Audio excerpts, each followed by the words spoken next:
The topics we discuss are many. No story too bold to talk about. Strictly our own opinions. But they are opinions from people like you. Welcome to the NAKE'd podcast.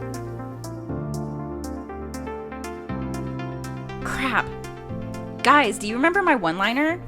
Hey, it's Kielyn. Hashtag I stand against Karens. Hey, it's Ethan. I wasn't a lazy piece of shit today. It's Norma. Guess who's not banned on Twitch? This guy, it's Alan. Did you guys hear what happened over the weekend? With Twitch? I mean, the weekend happened. It was a nice weekend. Yeah, it was a nice weekend. No, so there's a streamer on Twitch who got banned over the weekend. His name was Dr. Disrespect. His whole persona was he was playing a guy who was just overly into video games to, try to make content. Like he was always just extra. Yeah. And did Twitch disrespect him by banning him?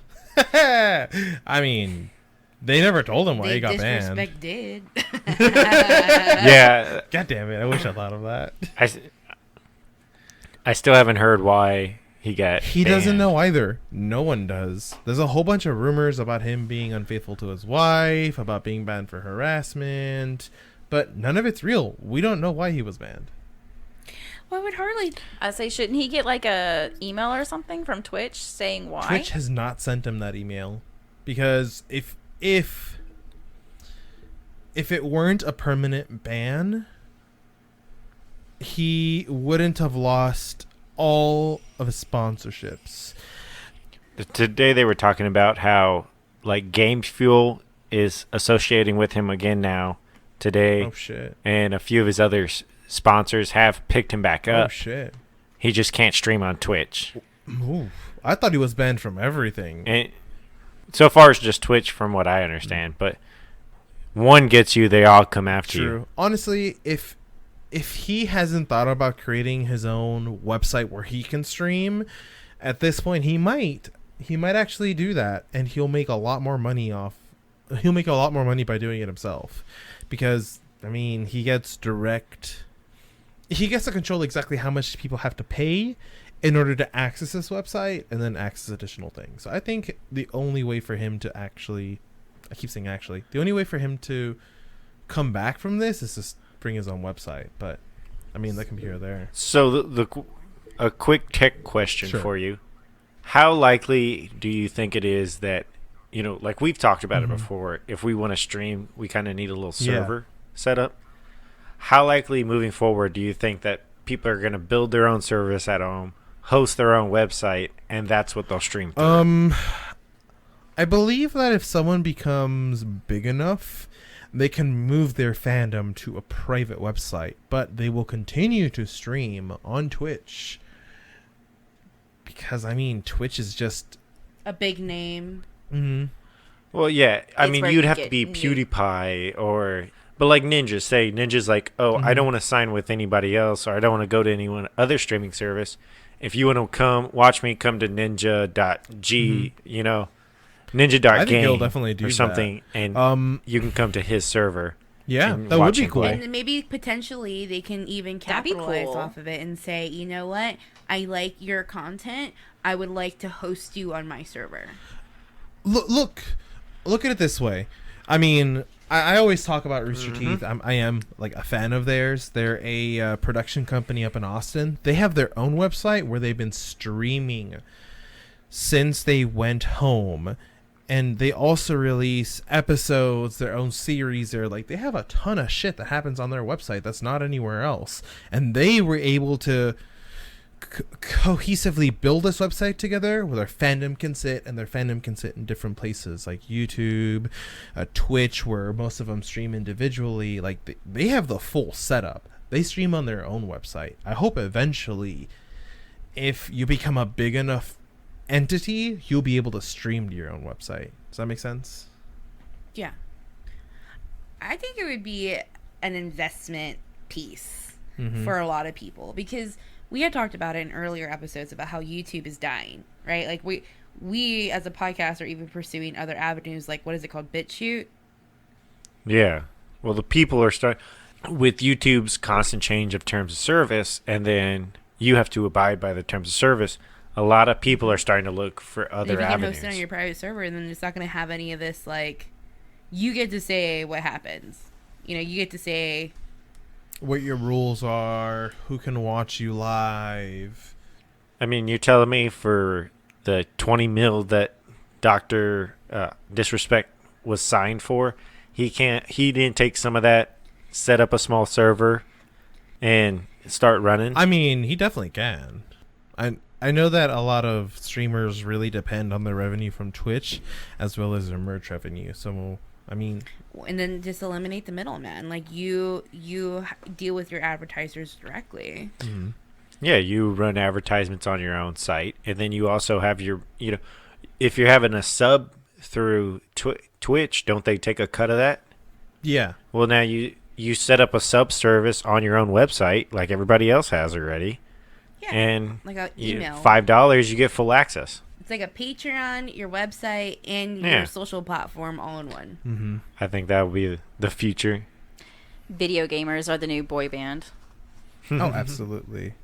They're gonna get record deals, and it's funny we talk about who else. You know who else got banned from Twitch? Trump. Who?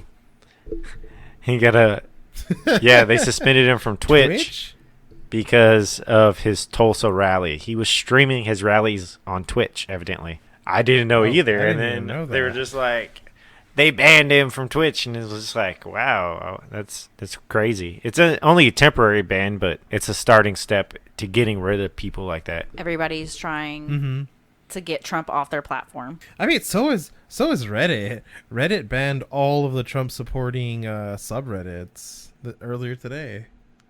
Inciting what, like hate and violence? Is that why? Yeah. The subreddit, the Donald, it's been under quarantine for like 90 days, so no one's even posted or anything. So it's just been sitting there. So how can you ban them for inciting hate when they've been on nothing been posted? Well, it was on quarantine, so that means that nobody could have posted anything. So at that point, was it under review that whole time? yeah, it was under review. Well, they already all pretty much moved off, and they started their own website, and some of that, like what we were just talking about, instead of having Reddit host their stuff, they set up their own website, and they just go through their own website now. Yeah. Fuck. I wish I had bought the domain, the Donald. They had to go with the Donald.win because I guess everything else was bought up. Losers. But hey, communities find a way. Speaking of communities, You're right. how's the Chaz doing? The chat. Well, I guess I don't know if they're back to the Chaz or if they're still the Chop. I don't know. So the city of Seattle supposedly ended the Chop, but yeah, they refused to leave, and they had their 5th shooting last night. As long as it doesn't become the chum bucket, we're good. Well, one of the, I don't know if you call this a funny note, but it's kind of ironic, I guess, was that one of the victims that were shot is now suing Seattle Police Department because they didn't render aid fast enough to him. That is so backwards. So they wouldn't allow That's the police, so they ended up taking the guy, putting him in a car, and driving him to the hospital. But at the same time, you're supposed to be autonomous, where you're not dependent on the United States government or its facilities. So why are you suing the cops? It's just real And it doesn't backwards sound like situation. it doesn't sound like it's any safer inside of there, so I don't understand. Nah, so there's 200 people, and 5 people have been shot in the last week. So, what is that, 10%? 20. We'll see a 5%. documentary about this when it's all dismantled. I think it's 5%. It's probably even smaller percentage than we're talking about. But still, if you think about it, here in San Antonio, what is the percentage that you're going to get shot? Is it less than a single digit? Yeah, probably. Do you even think like, if I walk outside, I got a 5% chance of getting shot today? Nope, staying inside. Yeah, that's scary. Well, I mean, we've heard gunshots, like, what is it, like a couple nights ago? Yeah. Tell me about There was a gunshots, posting Alan. on Tell me about it.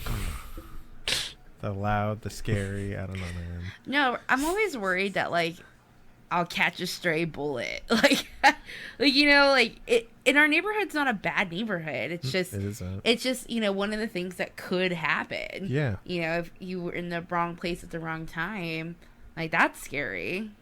But so you have people inside the CHOP suing the city for not providing city resources. So that's kind of a what? And then you also have the business owners inside the CHOP suing the city for not providing city resources. But at the same time, they're allowing the CHOP, what do they call them? The Chopistanis to be there. So they're not like harboring, but they're, I guess, housing or sheltering these people. Well, the people took over one of the hotels.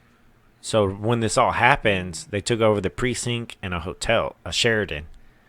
So they kicked out the owners of the Sheraton, and they've had the whole high rise to themselves for this.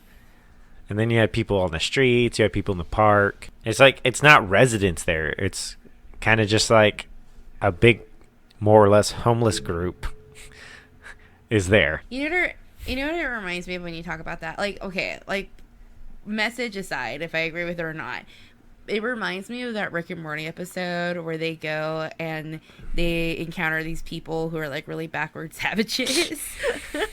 And Rick gives them like science and technology. Oh yeah, that's season 3, episode 1. So episode 2. I don't know. Where he's looking for that little like speck of rock. Yeah. Yeah. Yeah. I know which one. Yeah. Yeah, this reminds me of that. Like, there's no laws there, but you expect there to be a law to protect you. Yeah. So that's just how a business owner in that situation, I don't know, what could you do? You have two choices. You either let the people be there or you go down in a blaze of glory. Yeah, because if you don't show support, look at the riots and the protests. It's just a no-win situation. They'll either shoot at your business or burn it to the ground. Maybe, like, I'm not really understanding the point of CHOP or the Chaz. Like, why create this autonomous zone? Like, to prove that you don't need it, or as a protest? So, I guess originally, nobody understands completely what's going on there, but it's a protest saying that we don't need the government and we don't need the cops and we don't need all this social services. But then a week into, we're not even a month into them being there and they're shooting each other, demanding food from us and wanting access to, city or all the city services. So I guess they want to be their own city inside of Seattle, but they still want Seattle to take care of them. So they're like the child city inside the adult city. They basically don't know what they signed up for. It just makes me think of all of the beginning of those apocalyptic books. Yeah. The funniest comparison I've heard so far is that they're just LARPing. They're Call of Duty LARPing. They're Call of Duty LARPing. Jesus Christ. I got nothing on this one. But these people think they're victims. And just think about that. They've done all this shit and they're a victim. Go home. I just feel like there are so many more effective ways to enact change, whether you sign up for a badge, or you put some movement in to be in politics or to get in office or spread your message. But when it comes to, I don't know, like, maybe it's because I was always a good kid. Like, I never went to the principal's office. Like, I didn't even skip school till my senior year. Even then, I felt really bad. Like, I was always a really good kid, I guess you could say. So I just can't imagine doing something like that and expecting something good to come out of it. Like, there's other avenues I feel like you could take to be the better person, and it sucks when you have to be the better person in a really shitty situation, but also enact change. This is where people need to start to realize that they actually hold power. These people have band together. They've taken over a few cities blocks. Now, instead of trying to say, oh, we're going to be our own city, this is when they need to go to the officials and say, here's what needs to change. This is where they need to open up those lines of communication. Yeah, but the issue is everybody wants things to happen instantly right now. So, like, I don't know, what do these people want? You know, going downtown in Seattle and taking over an area and trying to start something is just, I don't know, you're not going to work. Something's already there. You can't destroy something else somebody's built to build your own. If you want to actually build something worthwhile, go start a commune right outside of Seattle. I mean, buy the land, live off the grid, and put your money where your mouth is before you start trying to tell other people how to live their life. Yeah. Mm-hmm. I was thinking about it a little today. It was like, when was the last time you actually, I don't know, heard about one of our reps actually being here in Texas?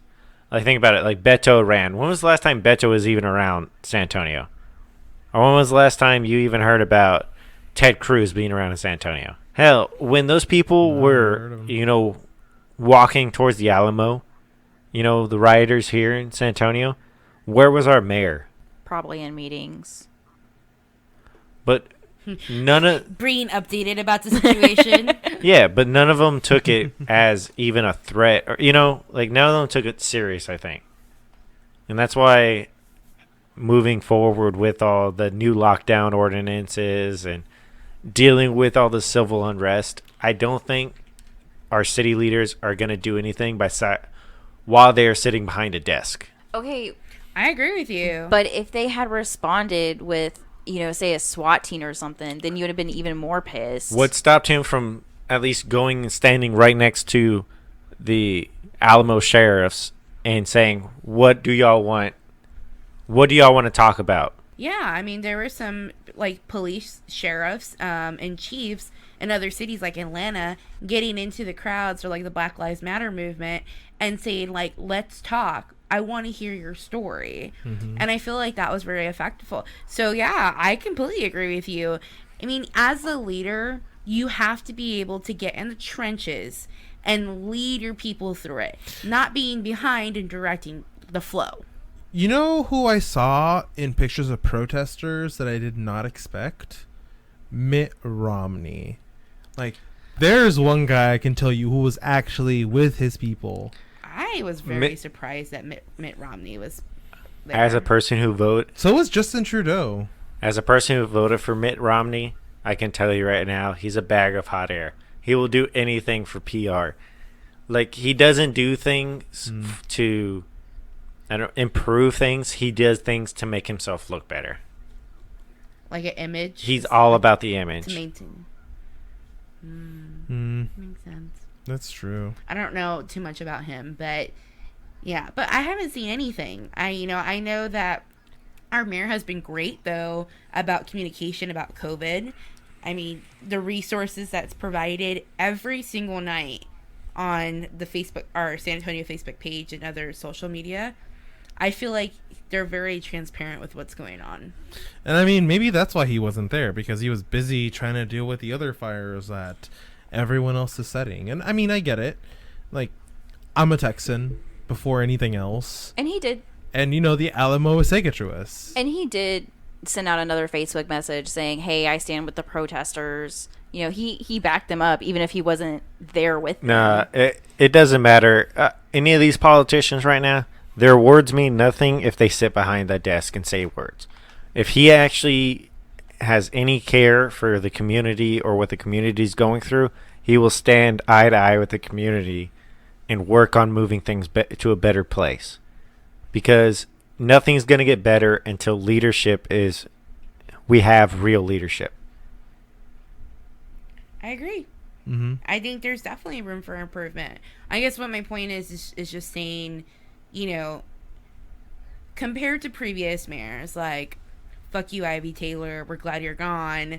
You know, Who? Ivy Taylor, our previous mayor. Oh. I completely forgot about her. Yeah. I mean... Fuck her.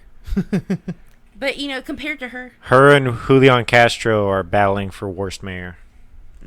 I wasn't really paying attention to city politics at Castro's time.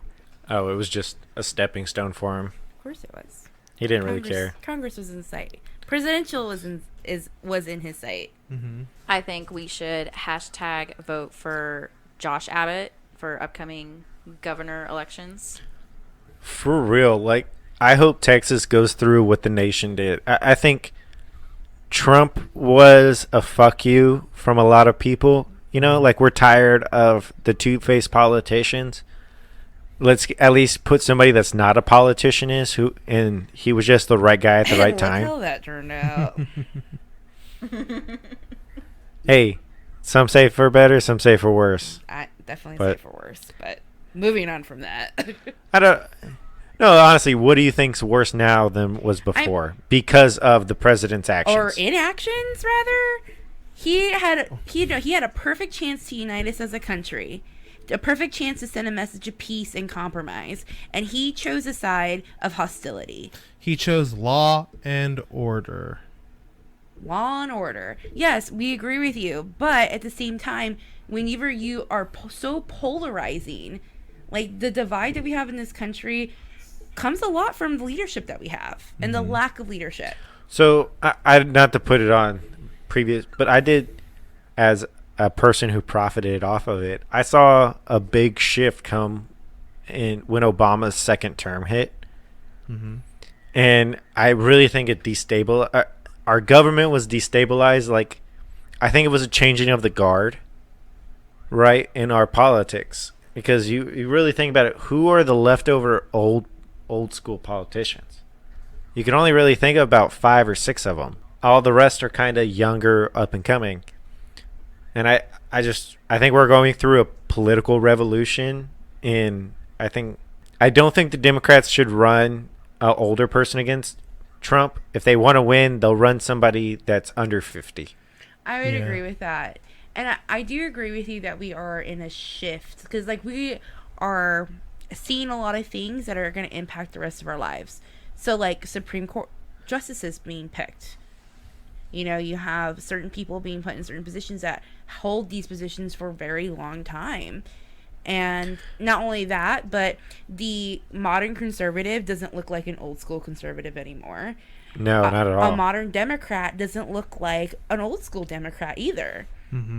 So, you know, things are changing, things are shifting. Even ideals are shifting. Like, I have to say, like, you know, I hold some conservative values. I lean to the left, but I have, you know, after reading and talking more, like, some of my ideals have changed, but I think that's just an effect of dialogue, and a good effect, to come to a compromise. Yeah, and looking at the conservative party, or, you know, how conservatives were before, because conservatives aren't completely Republicans. I can tell you that. Republican is really the hoity-toity business types, right? A lot of blue-collar people are what I would call conservatives, and I would say Trump fell more towards the conservative side than he did the Republican side.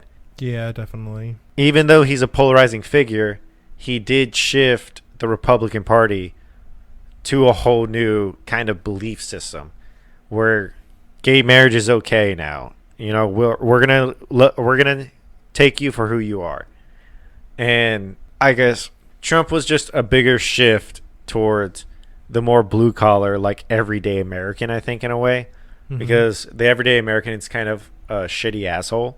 Yeah. As my experience making keys at Walmart today. And I think after Trump will be a lot better than it is now, but I think he's better than Biden will be. Are you saying like Trump was a necessary evil to shake out all the shit so we can progress? Yeah. Yes, exactly.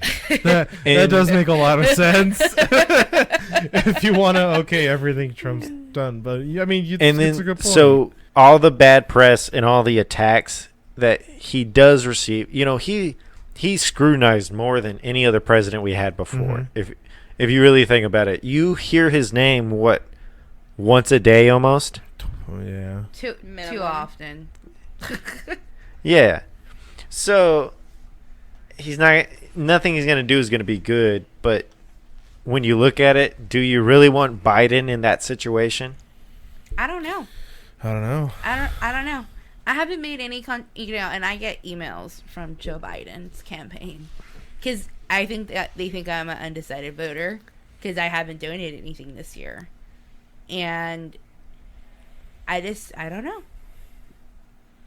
I can't in good, I don't know. I have not gotten a single email from Uncle Joe. What the fuck? I've got nothing from Joe. I get shit from Trump's all the time, but I'm tired of seeing Trump's tweets, man. I don't. I'm I've like checked out of Twitter with their new update, and they only show what's trending for you, not the top trending. I checked out of Twitter. Really, it's like I do what I need to do on Twitter, but that's it. I don't scroll it. I don't look through it anymore. It's all the same, repetitive. It's just bullshit. Yeah. It's like I want to know what's going on right now. Update me. Like that's one of the things I miss about old school Facebook. Mm-hmm. One of the things I recently learned is there is a third-party candidate right now, Joe Jorgensen, and that's who I'm voting for. Because I can't vote for Biden, and I won't vote for Trump. Who's this guy? It's a girl. Like, what's his platform? She's the Liberal Party. Okay. Was it the Liberal? I think so. Green Party? Mm-hmm. Yeah. Green Party? Cool. I mean, we all should have voted for Gary Johnson. We would have been in a lot better place now.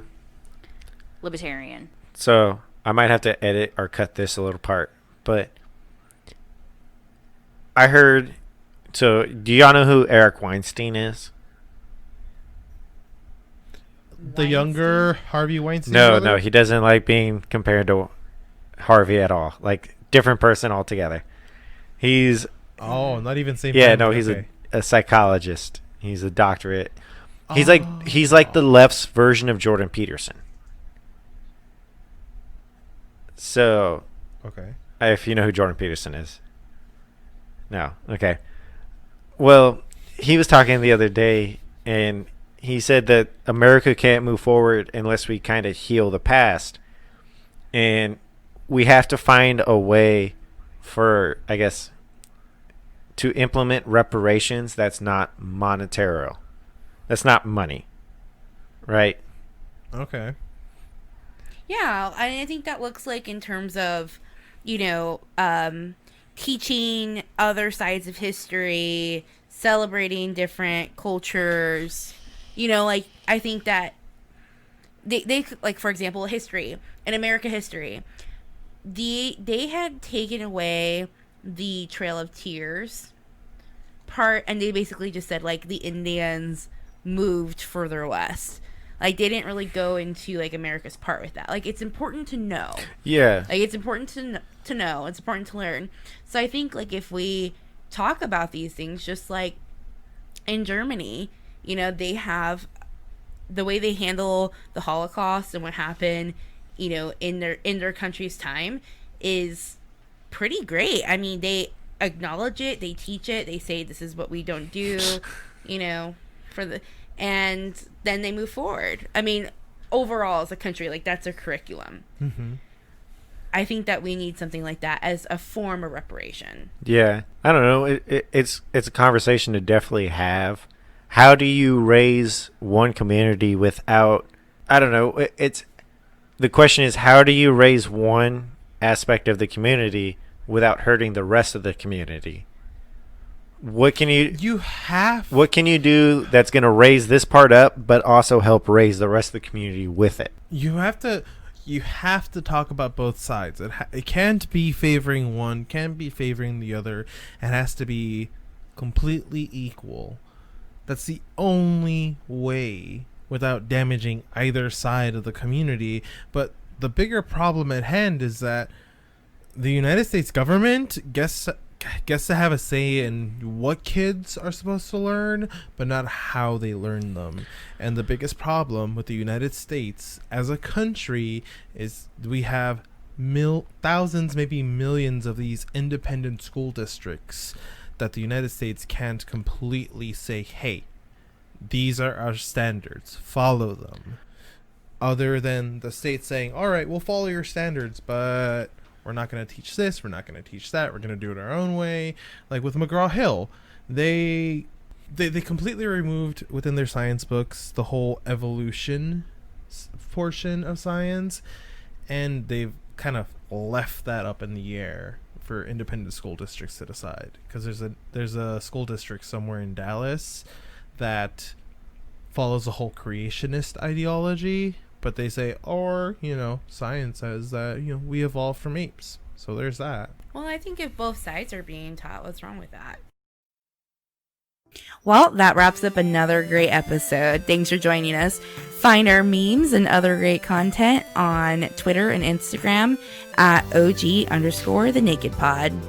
Run over to our website, officialmillennials.com, and you'll find our wonderful blog, some notes here and there from others, and a link to our Patreon, where for $1 you become a patron.